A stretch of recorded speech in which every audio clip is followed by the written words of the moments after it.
ତ ଏ ପ୍ରୋଜେକ୍ଟ ହେଲେ ଉପକୂଳ ଅଞ୍ଚଳରେ ପାଖାପାଖି 3000 3,500 ଏକର ଜମି ସେମାନେ ନେବେ। ତ ସେ ଜମି ନେଲେ ଏ ଉପକୂଳ ଅଞ୍ଚଳ ଗୋଟେ ବାତ୍ୟା ପ୍ରବଣ ଅଞ୍ଚଳ ଏବଂ ଉପକୂଳ ଅଞ୍ଚଳରେ ବହୁତ ଗୁଡ଼ିଏ ନିୟମ କାନୁନ ମଧ୍ୟ ଅଛି। ଓ CRZ ଆଇନ ଅଛି, ଆପଣଙ୍କର ଗ୍ରୀନ୍ ଜୋନ୍ ଅଛି, ଆପଣଙ୍କର ବହୁତ ଗୁଡ଼ିଏ ଯେଉଁଟା ଉପକୂଳକୁ ସୁରକ୍ଷା ଦେବା ପାଇଁ ବହୁତ ଗୁଡ଼ିଏ ସରକାର ଆଇନ କରିଛନ୍ତି ଏବଂ ଉପକୂଳ ଯେଉଁ ଜମିଟାକୁ ସେମାନେ ନେଉଛନ୍ତି ସେଠି ଗୋଟେ ବହୁତ ବଡ଼ ଜଙ୍ଗଲ ଅଛି ଏବଂ ବାଲିବନ୍ତ ମଧ୍ୟ ବହୁତ ଅଛି। ଆଉ ସେଇଟା ଯେହେତୁ ଉପକୂଳ ଅଞ୍ଚଳରେ ଅଛି ଏବଂ ଯେତେବେଳେ ସୁନାମି ଆସୁଛି, ମହାବାତ୍ୟା ଆସୁଛି ବା ପ୍ରାକୃତିକ ବିପର୍ଯ୍ୟୟ ଆସୁଛି, ସେ ତାକୁ ପ୍ରୋଟେକ୍ଟ କରୁଛି ଏବଂ ସେଠି ପାଖାପାଖି 20-30 ଖଣ୍ଡ ଗାଁ ଲୋକ ବାତ୍ୟା, ସୁନାମି, ମହାବାତ୍ୟା ଏଇଥିରୁ ରକ୍ଷା ପାଉଛନ୍ତି।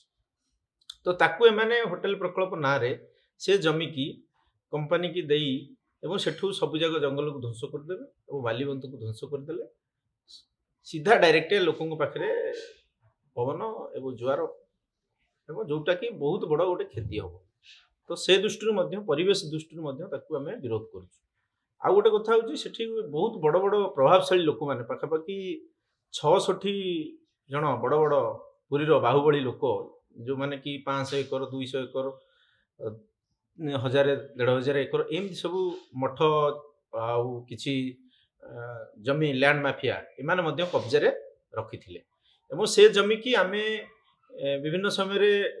ସିଲିଂ ଲାଗୁ ହେଲା ଏବଂ ସେ ଜମି ମଧ୍ୟ ସିଲିଂରେ ଲୋକଙ୍କୁ କିଛି ସେ ଅଞ୍ଚଳର ଗରିବ ଲୋକଙ୍କୁ ମଧ୍ୟ ସେ ଜମି ମିଳିଛି ଏବଂ ସେ ଜମିକି ଗୋଟେ ସମୟରେ ପାଉତି ମଧ୍ୟ ଲୋକମାନେ କାଟିଛନ୍ତି ଏବଂ ସେ ଜମିଟାକୁ ମଧ୍ୟ ପାଉତିଟାକୁ ବନ୍ଦ କରିଦେଇ ସେଇଟାକୁ ମଧ୍ୟ ହୋଟେଲ ପ୍ରକଳ୍ପକୁ ଦିଆଯାଉଛି। ଯେତେବେଳେ ଲୋକମାନେ ଏଇସବୁ ଦିଗକୁ ଏବଂ ଦାବି କରୁଛନ୍ତି ଯେ ଆମକୁ ଜମି ଦିଆଯାଉ, ଉପକୂଳକୁ ସୁରକ୍ଷା ଦିଆଯାଉ ଏବଂ ଏ ଜମିକି ଗରିବ ଲୋକଙ୍କ ମଧ୍ୟରେ ବଣ୍ଟାଯାଉ, ସେତେବେଳେ ଏଇଭଳି ସବୁ ସମସ୍ୟା ଆସିକରି ସାମ୍ନା କରୁଛନ୍ତି। ବଡ଼ ଲୋକମାନେ ଯେମିତି ମାଡ଼ି ବସିକିରି ଖାଉଥିଲେ, ଦଳିତ ଲୋକ, ଗରିବ ଲୋକ, ଭୂମିହୀନ ଲୋକଙ୍କର ଜମିଟାକୁ ଆଜି ମଧ୍ୟ ଏଇ ସରକାର ଯେଉଁମାନେ ଆଜି ରାଜନୀତିରେ ଅଛନ୍ତି ବା ଯେଉଁ ଅତୀତରେ ଯେଉଁମାନେ ଆଜି ନାହାନ୍ତି ବା ଶାସନରେ ଅଛନ୍ତି ଏବଂ ବିରୋଧରେ ଅଛନ୍ତି, ସେମାନେ ମଧ୍ୟ ଚାହୁଁଛନ୍ତି ଯେ ଏ ଜମିଟାକୁ କେମିତି ଗରିବ ଲୋକଙ୍କୁ ନ ଦେଇକିରି ଆମେ ବଡ଼ ବଡ଼ ବୈଦେଶିକ କମ୍ପାନୀମାନଙ୍କୁ ଏ ଜମି ଦେବା। ତ 2012 ମସିହାରୁ ଯେତେବେଳେ ପ୍ରୋଜେକ୍ଟ ପାଇଁ ସେମାନେ ଜମି ଆକ୍ୱାରକୁ ନେଲେ, ସେତେବେଳେ ଗୋଟେ ଜମି ଥିଲା 1307 ଏକର, ଯେଉଁଟାକି ଗୋଟେ ବଡ଼ ପ୍ରଭାବଶାଳୀ ପୁରୀର ଗୋଟେ ଜମିଦାରର ଏବଂ ସେ ଏ ଜମିକି ବହୁତ ଗୁଡ଼ିଏ ଅନ୍ୟାୟ ବା ଚଞ୍ଚକତା କରିକିରି ଏ ଜମିକି ସେମାନେ ହାତେଇଥିଲେ ଏବଂ ସେ ଜମିକି ଯେତେବେଳେ ସରକାର ଗଲେ ମାନେ ଆକ୍ୱାର କରିବାକୁ ଏବଂ ଖାଲି ଡିକ୍ଲାର କରିଦେଲେ କିନ୍ତୁ ତାଙ୍କୁ ସେଠୁ ଉଚ୍ଛେଦ କଲେ ନାହିଁ। ତେଣୁ ଆମେ ସେ ଅଞ୍ଚଳର ସବୁ ଗାଁ ଗାଁ ବୁଲିକିରି ଗରିବ ଲୋକ, ଦଳିତ ଲୋକ, ଭୂମିହୀନ ଲୋକଙ୍କୁ ଏକାଠି କରିକି ସେ ଅଞ୍ଚଳରୁ ସେ ଜମିଦାରକୁ ବିଦାୟ କଲୁ ଏବଂ 2012ରୁ ଆଜି ପର୍ଯ୍ୟନ୍ତ ହେଲାଣି ସେ ଜମିକି ଦଖଲରେ ରଖି ଲୋକମାନେ ତାର ଜଙ୍ଗଲକୁ ସୁରକ୍ଷା ଦେଉଛନ୍ତି ଏବଂ ଜମି ଉପରେ ଅଛନ୍ତି ଏବଂ ହୋଟେଲ ପ୍ରକଳ୍ପକୁ ବିରୋଧ କରୁଛନ୍ତି। ଆମର ଦାବି ହେଲା ଯେ ତୁମେ ଯେଉଁ ଜମିଟାକୁ ବଡ଼ ଲୋକଙ୍କଠୁ ଛଡ଼େଇକିରି ଆଣିଲ, ସେ ଜମିଟାକୁ ଲୋକଙ୍କୁ ଦିଅ। ଏଇ କଥା ମଧ୍ୟ ଯେତେବେଳେ ସେମାନେ ଜମିଟାକୁ ଛଡ଼େଇକିରି ଆଣିଲେ ବା କୋର୍ଟରେ ସେମାନଙ୍କୁ ଇଏ କଲେ, ମାନେ କୋର୍ଟ ତାଙ୍କ ବିରୁଦ୍ଧରେ ଗଲା ଏବଂ ସେ ଜମିଟାରେ ସେଠି ସେଦିନ କଲେକ୍ଟର ନିଜେ କହିଲେ ଯେ ଆମେ ଏଇ ଯେଉଁ ଜମି ଆଣିଲୁ, ପ୍ରେସ୍ରେ ମଧ୍ୟ କହିଲେ ଏବଂ ମିଡ଼ିଆ ଆଗରେ କହିଲେ ଯେ ଏଇ ଜମି ଆଣିଛୁ ଆମେ ଗରିବ ଲୋକଙ୍କୁ ଦେବା ପାଇଁ। ଯେତେବେଳେ ଆମେ ଗରିବ ଲୋକ ଯାଉଛୁ ଜମି ପାଇଁ, ଯେତେବେଳେ ଗରିବ ଲୋକ ଦାବି କରୁଛି ଯେ ଜମି ଆମକୁ ଦିଆଯାଉ, ସେତେବେଳେ ନିଜେ ସେଇ କଲେକ୍ଟର ଲୋକଙ୍କ ଉପରେ ଦମନ କରୁଛି, ମିଛ କେସ୍ ଲଗାଉଛି ଏବଂ ବିଭିନ୍ନ ପ୍ରକାର ଗୁଣ୍ଡାଙ୍କୁ ସେଟ୍ କରିକିରି ଲୋକଙ୍କୁ ବିଭିନ୍ନ ପ୍ରକାର ବିଭିନ୍ନ ସମୟରେ ଆଟାକ୍ କରୁଛନ୍ତି ଏବଂ ଜମିରୁ ହଟେଇବା ପାଇଁ ତ ଏଇଭଳି ସବୁ ଷଡ଼ଯନ୍ତ୍ର ତିଆରି କରୁଛନ୍ତି। ତ 2012 ପର୍ଟିକୁଲାର ଡେଟ୍ ଆମର ମନେ ପଡ଼ୁନି। ତ ଆମେ ଯେତେବେଳେ ଶାନ୍ତିପୂର୍ଣ୍ଣ ଭାବେ ବସିକି ମିଟିଂ କରୁଛୁ, କିଛି ଗୁଣ୍ଡା ଆସିଲେ ଆମ ସହିତ କଥା ହେଲେ ଏବଂ ଆମର ପାଖାପାଖି 20ଟା ଲୋକଙ୍କୁ ସେମାନେ ଫାୟାରିଂ କଲେ, ବାଡ଼େଇଲେ ଏବଂ ଯେଉଁଥିରେ କି ପାଖାପାଖି 20 ଜଣ ପୁରା ସିଭିୟର ଇଞ୍ଜର୍ଡ ହେଲେ ଏବଂ ଜଣେ ଲୋକର ଜଙ୍ଘରେ ଗୁଳି ବାଜିଲା ଏବଂ ଆଉ ବହୁତ ଲୋକଙ୍କର ହାତ ମଧ୍ୟ ଭାଙ୍ଗିଗଲା ଏବଂ ମୁଣ୍ଡ ମଧ୍ୟ ହାଣି ଦେଇଗଲେ। ସେଥିରେ ମଧ୍ୟ ଆମେ ଜିଲ୍ଲା ପ୍ରଶାସନ ପାଖରେ ଇଏ କଲା ପରେ ସେମାନଙ୍କ ପାଖରେ କୌଣସି ପ୍ରକାର କାର୍ଯ୍ୟାନୁଷ୍ଠାନ ହେଲା ନାହିଁ, କିନ୍ତୁ କେସ୍ ସେମାନେ ରୁଜୁ କଲେ। ବିଭିନ୍ନ ସମୟରେ ଆଉ କଣ୍ଟିନ୍ୟୁ ଏବେ ବି ସୁଦ୍ଧା ଲୋକଙ୍କ ଉପରେ ଆକ୍ରମଣ ଚାଲିଛି। ସ୍ଥାନୀୟ ଯିଏ ଜମିଦାର ସବୁ ଅଛନ୍ତି ସେମାନେ ପୋଲିସ ସହାୟତାରେ ପୋଲିସ ମଧ୍ୟ ତାଙ୍କୁ ଡାଇରେକ୍ଟ ସହଯୋଗ କରୁଛି, ଯୋଉଥିରେ କି ଗୋଟେ ଦୃଷ୍ଟାନ୍ତମୂଳକ ଭାବରେ ସେମାନଙ୍କ ଉପରେ ଦଣ୍ଡ ହଉନି, ଯୋଉଟା କି ବାରମ୍ବାର ଲୋକଙ୍କ ଉପରେ ଅତ୍ୟାଚାର କରୁଛନ୍ତି। ଏବଂ ଲୋକ ଯେତେବେଳେ କାମଦାମରୁ ଯାଉଛନ୍ତି, ମୂଲ ମଜୁରୀ ଲାଗିକି ଘରକୁ ଫେରୁଛନ୍ତି, ସେତେବେଳେ ଲୁଚିକି ରହିକିରି ରାସ୍ତାର ଦି ସାଇଡରେ ଲୁଚିକି ରହିକି ରାତିରେ ଲୋକଙ୍କୁ ହାଣିଛନ୍ତି, ଯୋଉଥିରେ କି 3 ଜଣ ଲୋକଙ୍କର ହାତ ଏବେ ବି ସୁଦ୍ଧା ଅକର୍ମଣ୍ୟ, ମାନେ ହାତରେ ଆପଣ ଟେକି ପାରିବେନି, କି ଧରି ପାରିବେନି, କି ଖାଇ ପାରିବେନି। ତ ଏଇଭଳି ବହୁତ ଘଟଣା ଘଟିଛି ଏବଂ ମହିଳାମାନଙ୍କୁ ମଧ୍ୟ ବହୁତ ପ୍ରକାର ଅନ୍ୟାୟ ଅତ୍ୟାଚାର ହେଇଛି, ଯୋଉଥିରେ କି କେସ୍ ମଧ୍ୟ କୋର୍ଟରେ ଚାଲିଛି। ତ ଯେହେତୁ ମୁଁ ସେ ଆନ୍ଦୋଳନର ନେତୃତ୍ୱ ନେଉଛି, ଜିଲ୍ଲା ପ୍ରଶାସନ ବାରମ୍ବାର ଏସବୁ ମିଛା ମକଦ୍ଦମା ରୁଜୁ କରି ଏବଂ ଗତ ଜୁନ 6/6/2015ରେ ତ ସେମାନେ ଆମକୁ ଆରେଷ୍ଟ କଲେ, ଯୋଉଠିକି ସେମାନେ ହୋଟେଲ ପ୍ରକଳ୍ପ ପାଇଁ ଗଛ କାଟୁଥିଲେ ଏବଂ ବାଲିକି ଫିଲିଂ କରୁଥିଲେ, ଯୋଉଥିରେ ଆମେ ଶାନ୍ତିପୂର୍ଣ୍ଣ ଭାବେ ଆନ୍ଦୋଳନ କରୁଥିଲା ସମୟରେ ପାଖାପାଖି ମୋ ସହିତ ପାଖାପାଖି 29 ଜଣଙ୍କୁ ଆରେଷ୍ଟ କରିଥିଲେ। ସେଥିରେ ପାଖାପାଖି ଥିଲେ 24 ଜଣ ମହିଳା ଲୋକ ଥିଲେ ଏବଂ ବାକି ତକ ପୁରୁଷ ଲୋକ ଥିଲେ ଏବଂ ଆହୁରି ଯୋଉଟା ଛୋଟ ଛୁଆ ମଧ୍ୟ ଥିଲେ, ସେମାନଙ୍କୁ ପରବର୍ତ୍ତୀ ସମୟରେ ସେମାନେ ଛାଡ଼ିଦେଲେ, ଗାଁରେ ଆଣିକି ଛାଡ଼ିଦେଲେ। ଏବଂ ତ ତାପରେ ମାସେ ଜେଲ ଭିତରେ ରହିଲା ପରେ ଜିଲ୍ଲା ପ୍ରଶାସନ, ଓଡ଼ିଶା ସରକାର ମିଳିତ ଭାବେ ଚଞ୍ଚକତା କରି ମିଛ କେସ୍ ବିଭିନ୍ନ ପ୍ରକାର ଷଡ଼ଯନ୍ତ୍ର କରି ମୋ ନାଁରେ NS ଲଗେଇଲେ, ଯୋଉଥିରେ କି ଆହୁରି ଗୋଟେ ଅଞ୍ଚଳରେ ଏବଂ ସାଥୀମାନଙ୍କ ଭିତରେ ଯୋଉମାନେ ଆଗୁଆ ସାଥୀମାନେ ଯୋଉମାନେ ଆକ୍ଟିଭ କାମ କରୁଥିଲେ ସେମାନଙ୍କ ଭିତରେ ଗୋଟେ ଭୟ ତିଆରି କଲେ ଏବଂ ଗାଁରେ ମଧ୍ୟ ମାଇକ୍ ଲଗେଇ ପ୍ରଚାର କଲେ ଯେ ଇଏ ଆଉ ବାହାରି ପାରିବନି, ଆଉ ଯୋଉମାନେ ପରବର୍ତ୍ତୀ ସମୟରେ ଆଉ ଆନ୍ଦୋଳନକୁ ଆସିବେ ସେମାନେ ଏଇଭଳି ଦଣ୍ଡ ଭୋଗିବେ। ଏବଂ ଗୋଟେ ଆମ ଅଞ୍ଚଳରେ ଗୋଟେ ନୂଆ ଜିନିଷ ଯୋଉଟା କି NS ବୋଲି କିଛି ଜାଣିନଥିଲେ ଏବଂ ଲୋକଙ୍କୁ ଗୋଟେ ଡରେଇବା ପାଇଁ ଗୋଟେ ପୁରା ଭୟଭୀତ କୁକୁଆ ଭୟ କରେଇଲେ, ଗାଁରେ ମାଇକ୍ ଲଗେଇକି ପ୍ରଚାର କଲେ ଯେ କୌଣସି ଲୋକ ସଭା ସମିତିକି ଯିବନି, ଆଉ ଯିଏ ଯିବ ଏଇଭଳି ଦଣ୍ଡ ଭୋଗିବାକୁ ପଡ଼ିବ। ଯୋଉଥିରେ କି ଯୋଉଟା ହାଇକୋର୍ଟର ଯୋଉ ବେଞ୍ଚ ବସିଲା ଏବଂ ଆମର ପାର୍ଟି ତରଫରୁ ଆମେ ବିଭିନ୍ନ ହୋମ୍ ଡିପାର୍ଟମେଣ୍ଟକୁ ଏବଂ ବିଭିନ୍ନ ଗଭର୍ଣ୍ଣରଙ୍କୁ ଭେଟିଲା ପରେ ଏବଂ ଆନ୍ଦୋଳନର ବହୁତ ଜନ ଆନ୍ଦୋଳନକାରୀ ମାନେ ଏବଂ କିଛି ବୁଦ୍ଧିଜୀବୀ ଲୋକମାନେ ଏକାଠି ହେଇକି ପ୍ରତିବାଦ କଲେ ଏବଂ ଗୋଟେ ହାଇକୋର୍ଟର ଗୋଟେ ବେଞ୍ଚ ବସିଲା। ସେ ବେଞ୍ଚରେ ତ ସେଇଠି ମୋତେ ଯାହା ପଚାରିଲେ ଜଜ୍, ତ ସେଠି କଲେକ୍ଟର ଥିଲେ, ଆପଣଙ୍କର SP ଥିଲେ, ସିଏ ମଧ୍ୟ ମାନେ ମିଟିଂ ନ ଯିବା ପୂର୍ବରୁ ଗୋଟେ ରେଷ୍ଟ ଜାଗାରେ ବସିଥିଲୁ ଆମେ, ମୋତେ ମଧ୍ୟ ଧମକେଇଲେ ଯେ ତମେ ଭବିଷ୍ୟତରେ ଯଦି ଆହୁରି ବଡ଼ କେସ୍ ଲଗେଇବୁ ତମେ ଏଠି ସୁଧୁରି ଯାଅ ବୋଲି ଏଇଭଳି ୱାର୍ଡ ସେତେବେଳର ଯିଏ SP ଥିଲେ ଆଶିଷ ସିଂ, ସିଏ ମଧ୍ୟ ମୋତେ ହାଇକୋର୍ଟ ଭିତରେ ମଧ୍ୟ ଧମକେଇଲେ। ମୁଁ କହିଲି ଦେଖନ୍ତୁ ଆପଣଙ୍କ କାମ ଆପଣମାନେ କରୁଛନ୍ତି, ଆମେ ଲୋକଙ୍କ ପାଇଁ କାମ କରୁଛୁ, ଆମକୁ ଯାହା ଲଗେଇବା କଥା ଲଗେଇଛନ୍ତି, ଆଉ ଯାହା କରିବା କଥା କରନ୍ତୁ, କିନ୍ତୁ କୋର୍ଟରେ ଜଜ୍ଙ୍କ ଆଗରେ ଯାହା ମୁଁ ସତ୍ କଥାଟା କହିବି। ଏବଂ ଯାହା ହଉ ଯୋଉ ପ୍ରଶ୍ନ ପଚାରିଲେ ବା ଯୋଉ ଆର୍ଗୁମେଣ୍ଟ କଲେ ଜଜ୍, ତ ତାର ଉତ୍ତର ଅତି କମ୍ ସମୟ ଭିତରେ ପାଖାପାଖି ମୁଁ ବୋଧେ ଭାବୁଛି 10 ମିନିଟ୍ ଭିତରେ ସେ ପଚାରିଲେ ଏବଂ ମୋତେ ବାହାରକୁ ବାହାର କରିଦେଲେ। ତାପରେ ସେଇଟା ମଧ୍ୟ କୋର୍ଟରେ କଟିଗଲା। ପୁରାପୁରି ହୋଟେଲ ମାଫିଆ ଏବଂ ଓଡ଼ିଶା ସରକାର ଏବଂ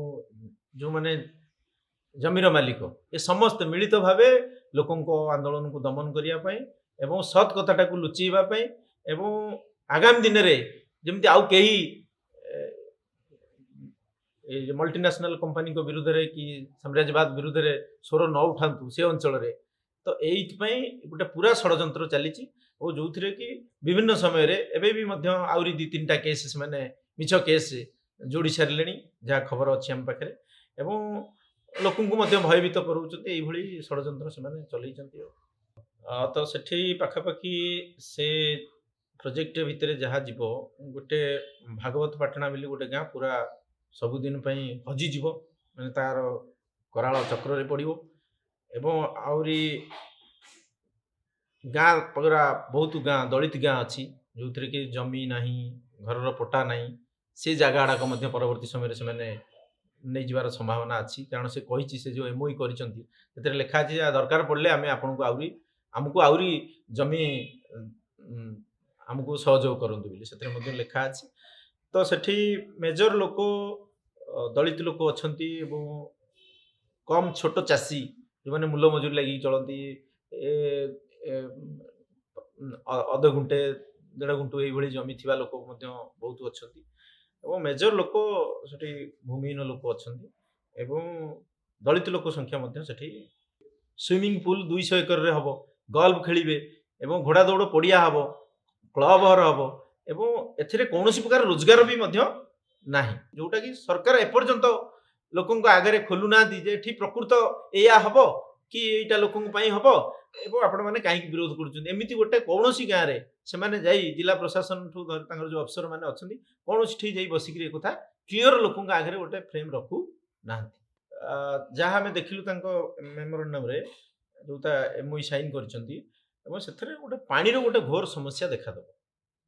ପର ଡେ ପାଖାପାଖି 14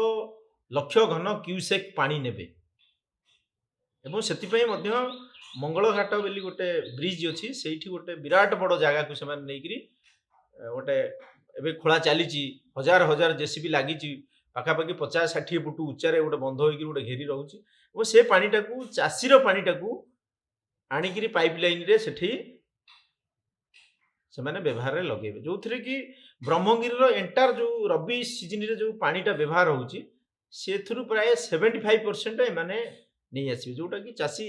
ଯୋଉ 5 ଏକର 2 ଏକର ଧାନ କରୁଛି ମାନେ ଫ୍ରିରେ ପାଣିରେ ସେ ପାଣିଟା ମଧ୍ୟ ହେବ ଏବଂ ଆଉ ଗ୍ରାଉଣ୍ଡ ୱାଟର କେତେ ନେବେ ସେଇଟା ମଧ୍ୟ ଗୋଟେ ରିପୋର୍ଟ ଅଛି। ଇଲେକ୍ଟ୍ରିକ୍ ତ ବହୁତ ବ୍ୟବହାର କରିବେ, ବହୁତ ଗୁଡ଼ିଏ ତଥ୍ୟ ଅଛି ଯୋଉଟା କି ଯଦି ଆପଣମାନେ ସମସ୍ତେ ଏଇଟାକୁ ଖୋଳି ତେଡ଼ିକିରି ଗୋଟେ ଇଏ କରନ୍ତେ ତାହେଲେ ନିଶ୍ଚିତ ଭାବେ ତାଙ୍କର କଥାଟା ମେଲାକୁ ଆସନ୍ତା। ଆଉ ସେଠି ତ ବହୁତ ଜୀବଜନ୍ତୁ ଅଛନ୍ତି, ହରିଣ ଅଛନ୍ତି, ଆପଣଙ୍କର ବିଲୁଆ ଠେକୁଆ ବିଭିନ୍ନ ପ୍ରକାର ବନ୍ୟଜନ୍ତୁ ମଧ୍ୟ ଅଛନ୍ତି ଏବଂ ବଡ଼ କଥା ହେଉଛି ପାଖାପାଖି 4-5 ହଜାର ଖଣ୍ଡେ ଯଦି ହିସାବ କରାଯିବ ସରକାରୀ ହିସାବ, ଆମେ ଯେତିକି ଆମ ସୀମିତ ଇଏରେ ଯେତିକି ଦେଖିଛୁ ବହୁତ ଗୁଡ଼ିଏ ବାଲିବନ୍ତ, ଯେଉଁ ବନ୍ତ ଗୁଡ଼ାକ 40 ଫୁଟ 50 ଫୁଟ 30 ଫୁଟ 20 ଫୁଟ ପୁରା ଗୋଟେ ବେଲ୍ଟ ଟାକ ଏଠି ପୁରା ଏମିତି ଗୋଟେ ଲମ୍ବାରେ ସେଠି ଗୋଟେ ଲମ୍ବାରେ ସେଠି ପୁରା ମାନେ ଜୁଆରଟାକୁ ମାନେ 30 ଫୁଟରେ ଯଦି ପାଣି ଆସେ ବି ତାକୁ ରୋକିବ ଏବଂ ଗାଁକୁ ମଧ୍ୟ ପାଣି ଛାଡ଼ିଦେବ ଏବଂ ସେ ବାଲିବନ୍ତରେ କୌଣସି ପ୍ରକାର ଅଧିକାର ନାହିଁ, ଆଇନଗତ ଭାବେ ଯଦି ଦେଖିବା କୌଣସି ପ୍ରକାର ଇଏ ନାହିଁ ଯେ ସେମାନେ ଏ ଯେଉଁ ନ୍ୟାଚୁରାଲ ଇଏଟାକୁ କେମିତି ନଷ୍ଟ କରୁଛନ୍ତି। ଲୋକମାନେ ଗାଡ଼ିଆ ଖୋଳିଛନ୍ତି ବନ୍ୟଜନ୍ତୁଙ୍କ ପାଇଁ ପାଣି ପିଇବା ପାଇଁ, ଯୋଉଟା ସରକାର କରିବା କଥା ଏବଂ ଆଉ ଗୋଟେ ଆମେ ବାରମ୍ବାର ସରକାରଙ୍କୁ କହିଛୁ ଆପଣ ଆମକୁ ଚାରା ଦିଅନ୍ତୁ, ଆମେ ଯୋଉ ଯୋଉ ଜାଗା ଗୁଡ଼ାକ ଫାଙ୍କା ଅଛି ସେ ଜାଗାରେ ଲଗେଇବୁ, ସେ କଥା ମଧ୍ୟ ଶୁଣିନାହାନ୍ତି ଏବଂ ଆମ ତରଫରୁ ଲୋକମାନଙ୍କ ତରଫରୁ ଲୋକମାନେ ଚାନ୍ଦା ଭେଦା କରିକିରି ଗଛ କିଣିକି ଆଣିକି ମଧ୍ୟ ଲଗେଇଛନ୍ତି ଏବଂ ପାଣି ଦେଇ ତାକୁ କେମିତି ତିଆରିଛନ୍ତି ଏବଂ ସେଇଥିରୁ ଜାଳେଣୀ କାଠ ନେଇକିରି ସେମାନେ ବଜାରରେ ଗୁଜୁରାଣ ମେଣ୍ଟଉଛନ୍ତି ଏବଂ ବହୁତ ଦଳିତ ଲୋକ ଯୋଉଟାକି କୋଳି ଏଇନେ ଗୋଟେ ସିଜିନ୍ ଆସିଯିବ ଆପଣଙ୍କର ତାଳ ତାଳ ତାଳ ମଧ୍ୟ ଆଣିକିରି ପୁରୀରେ ବିକୁଛନ୍ତି ପୁଟ କାଢ଼ିକିରି, ଶାଗ ଆପଣଙ୍କର ଦାନ୍ତକାଠି ଯୋଉଟା ପଟ ଦାନ୍ତକାଠି ସେଠି ଏତେ କିଆ ଅଛି, କିଆର ଯୋଉ ପଟଟାକୁ ଆଣିକି ମଧ୍ୟ ଇଏ କରୁଛନ୍ତି ଏବଂ ବଡ଼ ବଡ଼ ଯୋଉ କିଆର ଯୋଉ ପଟ ବାହାରେ ତାକୁ ମଧ୍ୟ ବିଭିନ୍ନ ଟୋକେଇ ଫୋକେଇ ଇଏ ହୁଏ। ତ ଆଉ ଗୋଟେ ଛତୁ ମଧ୍ୟ ଏଇ ଯୋଉ ବର୍ଷା ସିଜିନ୍ ଆସିଲା ନ୍ୟାଚୁରାଲ ମନକୁ ସ୍ରୋତ ଛତୁ ଉଠିବ, ମାନେ ସେ ଯୋଉ ପତ୍ର ଗୁଡ଼ାକ ପଚିଥିବ ସେ ଛତୁ ମଧ୍ୟ ଲୋକମାନେ ନେଇ ପୁରୀରେ ବିକନ୍ତି ଏବଂ କାଜୁ ସିଜିନରେ ମଧ୍ୟ ଲୋକମାନେ ଜଙ୍ଗଲକୁ ସୁରକ୍ଷା ଦେବା ସହିତ କାଜୁ ମଧ୍ୟ ତୋଳିକିରି ଆଣିକିରି ନିଜର ଗୁଜୁରାଣ ମେଣ୍ଟାନ୍ତି ଏବଂ ମ୍ୟାକ୍ସିମମ୍ ଲୋକ ତାପରେ ଏଇଭଳି ଭାବରେ ନିର୍ଭର କରିକି ଚଳୁଛନ୍ତି। ସେ ଯୋଉ ତ ଖାଲି କୋଣାର୍କ କଥା ନୁହେଁ, ଖାଲି ପୁରୀ ଶିବଶ୍ୱରୀ ବୋଲି ନୁହଁ, ଯୋଉ ଆପଣଙ୍କର 480 କିଲୋମିଟର ଯୋଉ ଅଛି ଉପକୂଳ 480 କିଲୋମିଟର ସେଟାକୁ ଗୋଟେ ଉପକୂଳ ରାଜପଥ ନାଁରେ ତାକୁ ମଧ୍ୟ ପୁରା ଖୋଲିଦେବେ ଏବଂ ଯେତେ ସବୁ ବଡ଼ ବଡ଼ ଜମି ମାଫିଆ ଏବଂ ହୋଟେଲ ମାଫିଆ ଅଛନ୍ତି ତାଙ୍କ ହାତରେ ଏକୁ ଟେକି ଦେବା ପାଇଁ ଏସବୁ ଗୋଟେ ମସୁଧା ଚାଲିଛି। ତ ତାକୁ ମଧ୍ୟ ଆମେ ଉପକୂଳ ରାଜପଥଟାକୁ ମଧ୍ୟ ବିରୋଧ କରୁଛୁ। ଆପଣଙ୍କର ଅସ୍ତରଙ୍ଗରେ ଯୋଉ ବନ୍ଧ ରହୁଛି ସେଠି ମଧ୍ୟ ଲୋକ ବିରୋଧ କରୁଛନ୍ତି ଏବଂ ସେଠି ମଧ୍ୟ ପାଖାପାଖି 3000 3500 ଏକର ଯୋଉଟାକି ଦୋ ଫସଲି ଜମି ଆପଣଙ୍କର ମୁଗ ବିରି କୋଳଥ ବାଦାମ ଏଗୁଡ଼ାକ ମଧ୍ୟ ହେଉଛି, ଆମେ ସେ ଅଞ୍ଚଳକୁ ମଧ୍ୟ ଯାଇଥିଲୁ ଏବଂ ସେଠି ଲୋକମାନଙ୍କ ଭିତରେ ମଧ୍ୟ ବିରୋଧ ଅଛି। ତ ଏଇଭଳି ଭାବେ 13ଟା ଯୋଉ 14ଟା ବନ୍ଦର କରିବେ ଆପଣଙ୍କର ହୋଟେଲ ପ୍ରକଳ୍ପ ସରିଲା ପରେ ହରଚଣ୍ଡୀ ପାଖରେ ଗୋଟେ ବନ୍ଦର ହଉଛି ସେଇଟା ମଧ୍ୟ ତାଙ୍କର ପ୍ରପୋଜାଲରେ ଅଛି। ଏଇଭଳି ଭାବେ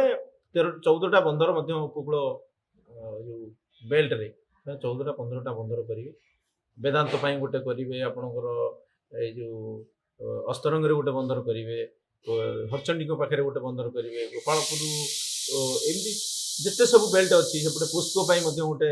ତାଙ୍କର ଯୋଜନା ଅଛି। ଏମିତି ପାଖାପାଖି 14ଟା ବନ୍ଦର ସେମାନେ କରିବାର ଯୋଜନା ଅଛି। ସରକାରଙ୍କର ଯୋଉ ଦମନ ଚାଲିଛି ଏ ଦମନକୁ କେମିତି ବିରୋଧ କରନ୍ତୁ ଏବଂ ଏଇଭଳି ଯୋଉ ଅମାନୁଷିକ କାର୍ଯ୍ୟ ଚାଲିଛି ମୁଁ ସମସ୍ତ ଯୋଉମାନେ ବାମ ଚିନ୍ତାଧାରାର ଲୋକ ଏବଂ ବାମ ଦଳ ଏବଂ ଏବଂ ଯେତେ ସବୁ ଦଳିତ ସଂଗଠନ ଏବଂ ଯେଉଁମାନେ ଲୋକଙ୍କ ପାଇଁ କାମ କରୁଛନ୍ତି ମୁଁ ତାଙ୍କୁ ଆହ୍ୱାନ କରୁଛି ଏ ଆନ୍ଦୋଳନକୁ ସହଯୋଗ ସଂହତି ଜଣାନ୍ତୁ ଏବଂ ଆନ୍ଦୋଳନକୁ ଆହୁରି ଦିଗଦର୍ଶନ ଦିଅନ୍ତୁ ଆଗକୁ କେମିତି ଆନ୍ଦୋଳନ